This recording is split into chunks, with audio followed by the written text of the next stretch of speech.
After nearly a quarter of a century, Tom Landry is still the only head coach the Dallas Cowboys have ever had. Statistics reflect his obvious genius. 17 consecutive winning seasons, playoff berths in 16 of the last 17 years, 2 world championships. In spite of all the quips about his stone face and numberless efficiency, Tom Landry has endured. I think one of the tests of greatness is consistency. And if ever a coach has stood the test of that, it's Tom Landry. The Cowboys marched their way right through seasons into playoffs year after year after year. And one of the reasons they do that, in fact, one of the biggest reasons, is because of the coaching prowess of Tom Landry.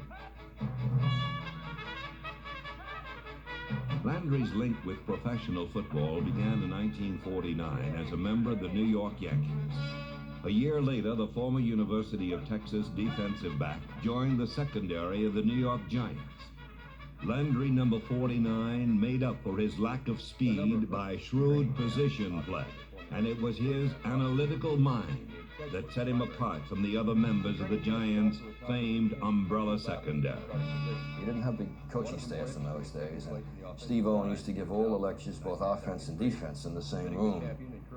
And one evening, he gave the chalk to Tom Landry. He said, "Tom, go over that defense for us." And Tom took it in stride as though he'd been doing it for as long as Steve Owen had been doing it. And from then on, he was really the designer and the implementer of our defense. He was the first great defensive coach to ever coach the game. He develops you as a player into his system. You do what he tells you to do, and his defense will take care of it. By nature and training, orientation, Tom's an engineer. That was his academic background. And he thinks that way. Everything's a blueprint.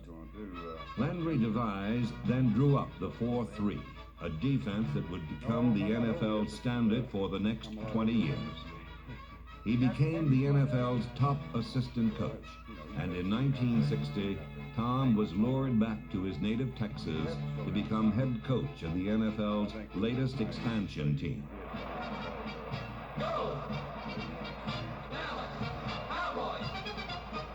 Landry's Dallas Cowboys were the only team in NFL history that was formed without the benefit of the college draft, and they looked it.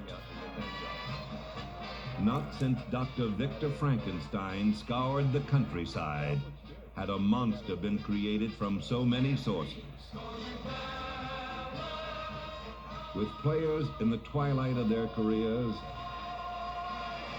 and others with no real future, Landry assembled an unpredictable and exciting offense.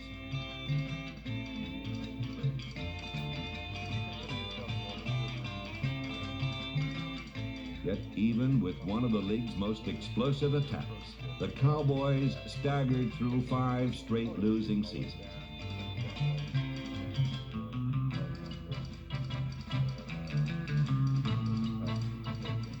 It appeared that Tom Landry emphasized wide-open offense.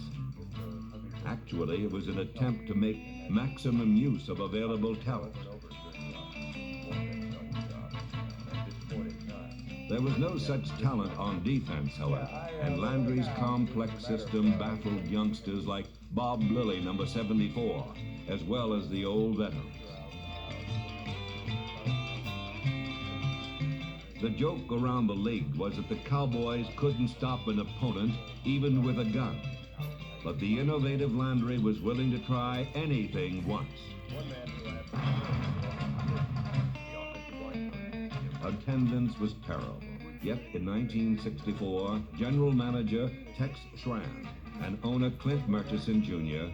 signed Landry to an unheard of 10-year contract.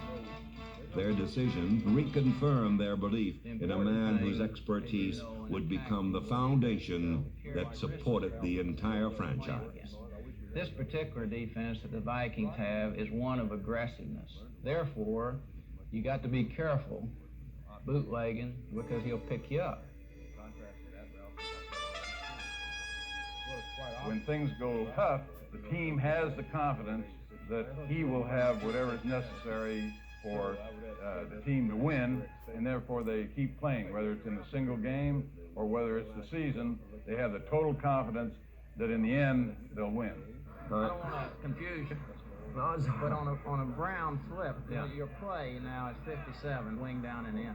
If a Y man's breaking outside, see, there's no use to send him out. Yeah. Just tell him to slow block, see? Right. That way you have no key for hunting. If you call, for example, 57 pop, wing down and in, there won't be a soul in there. Okay. You know, when he breaks in, does that whistle have to dog him all the way? Yeah, I'm just sorry that when I played for him my first 6 years, I was too young to really realize what a pioneer I was around, a real innovator. Landry devised a multiple offense to combat the 4-3 defense he had created in New York and gradually developed the kind of players who could make his system work. He was never at a loss to trick or deceive an opponent.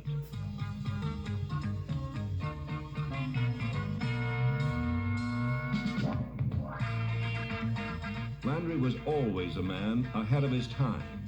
In the early 1960s, he had experimented with a shotgun formation, but its limited success had caused him to disband it. A decade later, however, Landry found the perfect trigger man for his shotgun, and Roger Staubach, number 12, opened fire on the NFL. Even before Staubach, however, there were others who could exploit the many options of Landry's thrill-a-minute system. In 1966, there was Bullet Bob Hayes, number 22, who helped the Cowboys average 31 points a game en route to their first winning season and the Eastern Conference title. Dallas met Green Bay in the 1966 NFL Championship. Against Vince Lombardi's Packers, this first blush of success ironically led to frustrating failure. The Cowboys lost in the final seconds.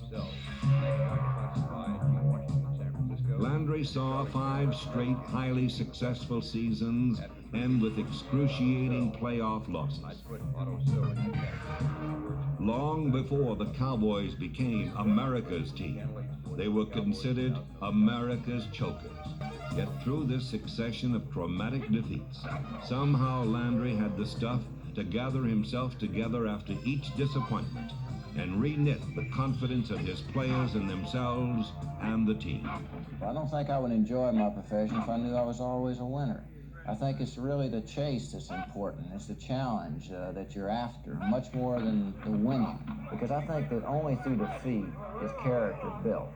And as I've gone through the game of football through the years, I've been able to cope with the defeats and learn how to overcome them, and endure to the point that you can come back the next time and compete harder.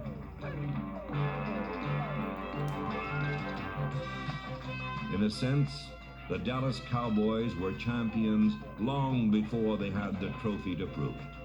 But in 1972, in Super Bowl VI, Dallas defeated Miami for their first world title.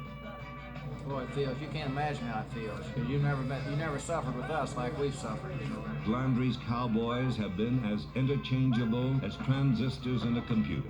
Roger Staubach is replaced by Danny White, Bob Lilly by Randy White. Through the years, the numbers may change, but Tom Landry's equations always equal A number of purposes changed. Obviously, the regulation of the 40-man roster to go through the 14-game schedule. The hole in Texas Stadium is not as big as the hole in any theory that attempts to explain Tom Landry, the most perplexing personality in the National Football League. No one has penetrated the gunfighter stare, the grim face that makes him look like a regional director of the FBI, or a brooding Hamlet. Who is the man under the hat The man who can do more with one look than with 1,000 words. He does with a certain look what other coaches have to yell and scream and find players about it. And he's got several different looks. He's got one that tells you that he's angry, one that says, okay, you got away with it this time, but don't do it again. His physical reaction would appear to others as more of disgust. When he sees something and he's angry, he'll usually give you the... No, I'm not old yet, but I'm a lot older than I used to be. Let's play the game! Let's go! To paraphrase Rudyard Kipling, Landry keeps his head when all those about him are losing theirs. His outward emotions are slight and subtle. His body language, a mere whisper compared to other coaches. But he was in Dallas during the offseason, worked strenuously, and time again, he told it, I'm going out to win that an emotional man. He does better with his emotions than a lot of other people. He probably doesn't show them out outwardly like a lot of people like for him to do, but he shows his team how he feels, and that's all that really matters, because his team is his life. The first time a Cowboy team saw the inner man revealed came in 1966. Dallas lost a crucial game to the Pittsburgh Steelers, and Landry's stoic mask cracked in the locker room. You know, he just came in and his heart just opened up and he cried, and, you know, tears came out, and he got us all in there and he said, fellas, it's not your fault, it's my fault. And, he said, I don't know if I'll be with the Cowboys next year. A tremendously emotional experience for all of us, and that was a turning point, I think, of the Dallas Cowboys. From then on, the Cowboys have been in the playoffs all but 1 year. No one ever questioned Landry's ability with X's and O's. What they doubted from the beginning was his understanding of flesh and blood. Honky-tonk quarterback Don Meredith was a free spirit who drove Landry to distraction. The hands that wrote North Dallas 40 belonged to Pete Gent. A golden boy named Lance Rensel had deep-rooted emotional problems. Quarterbacking the Cowboys was a humbling experience for Craig Morton. Number 14 arrived in 1965 as a strong-armed All-American. He left 10 years later with his body intact, but his psyche ravaged, overwhelmed by Tom Landry. Well, in the early years, I think I was intimidated by him because he wanted to make me successful. Nothing I really did was right. And when you come out of an atmosphere, when you're in college, that everything you do is right at that level, and you're an All-American, then you come from All-American to All-Nothing, and nothing you do is right. It kind of put me back in a little shell a little bit. I don't think I was assertive. I don't think that I was the leader that I was capable of being. He demands discipline. I don't care if you have a Heisman Trophy winner coming off campus into his system, if you have a free agent like myself coming off a college campus into his system, he expects the same out of every player. Critics disagree, saying Landry employs a double standard. He tolerated the antics of a hot dog named Thomas Hollywood Henderson. The player who tested him the most was a mercurial talent named Dwayne Thomas. Drafted number 1 in 1970, Thomas was a loner, but a man most experts conceded was the second coming of Jimmy Brown. Number 33 ridiculed Landry, calling him a plastic man, and openly criticized Cowboy management. Part of the Dallas system of motivation is through fear. And what I mean by fear is that if you don't do your job, you're not going to be here. So I understood what the premise was. The premise was what? Performance. So if the premise is performance, well, then the pay should be performance. Thomas created a divisive force among both the players and coaches, but he led them to a world championship in 1971. Did Landry coddle Thomas, or was this a sign that he was mellowing, more aware of an individual's needs? I think that Tom did use a double standard, but I don't think that's a weakness. I think it's a strength, and everybody understood that. Dwayne had some problems that he had to deal with, and Coach Landry was willing to help deal with them. Well, I had very little patience with people who didn't want to be the best, and I was very demanding. I think I've changed through the years. I became a Christian a couple years before I joined the Cowboys as a coach, and this has made a big difference in my life through the years that I've coach football. I'm much more tolerant. I enjoy it much more. I have a greater feeling for players now than I've ever had before, and so I think that makes you coach different and feel different, and I think it's good. I think the biggest misconception the public has about Coach Landry is the fact that he's not a personable man. He tells jokes in the meetings. He's very lively, even though no one laughs at his jokes. Well, one year, some guys, I think it was Bob Rooney and some more guys, I think maybe Danny White was involved in, hired a lady to come in and sing happy birthday to him with the old Tinkerbell uniform on, and she got Tom to dance with her and stuff in front of the team. And it was real funny. We never thought he'd do it. He just had a great time. Rarely has this glacier melted. It is a side of Tom Landry only his players have witnessed and shared. Landry's most brilliant disciple led Dallas twice to Super Bowl victories, and when he retired in 1979, gave voice to sentiments long held by Cowboy players. The system was successful before me. It's been successful in the 70s with me, and it'll be successful without me. Of course, the nuts and bolts of the Dallas Cowboys is a